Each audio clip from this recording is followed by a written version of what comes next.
સવારમાં બધાને જય સ્વામિનારાયણ, ગુડ મોર્નિંગ. ન્યૂ બ્લોગમાં વેલકમ છે.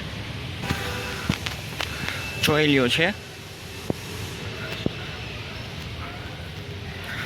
તો તમે આ જગ્યા જોતા હશો ને તો તમને ખ્યાલ આવી જતો હશે કે ભાઈ હરેક જગ્યાએ શું છે કે આટલા બધા મંદિર નથી હોતા ટૂંકમાં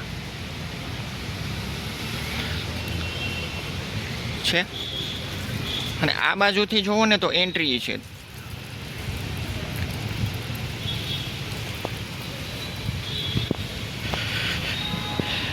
અને આ છે વડલો. તો ચાલો હું તમને દર્શન કરાવું મહાદેવના.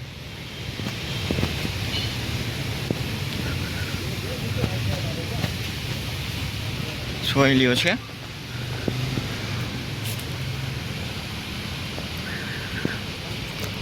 અને આ છે રામધૂન. એ તો તમે જોતા જ હશો. ત્યારબાદ તમને હનુમાનનું મંદિર બતાવું પાસેથી.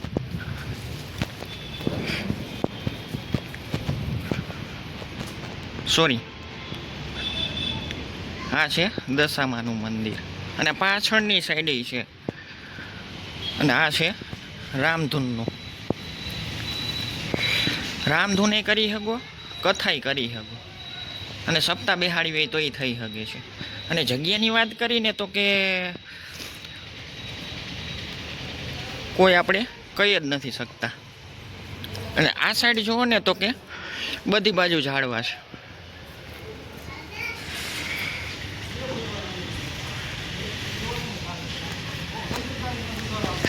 જોઈ લ્યો છે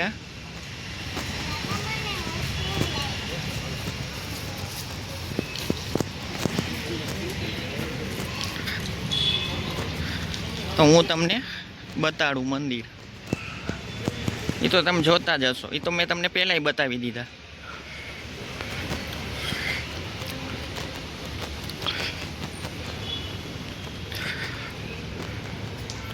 જોઈ શકો છો તમે.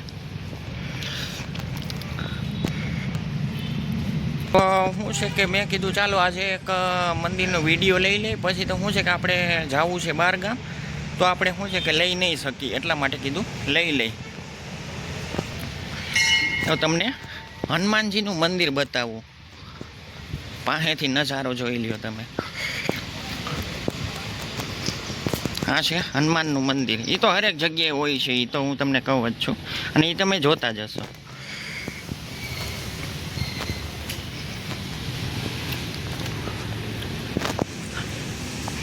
ને બીજા નંબરના વાત કરીએ ને તો કે આટલી જગ્યાવાળું તો ક્યાંય મંદિર નથી હોતું અને ઝાડવાય નથી હોતા. એ તો તમે જોતા જ હશો. એ તો તમને ખ્યાલ આવતો જ હશે. અને સામેની સાઈડ જોવો નેમ પ્લેટો મારી છે.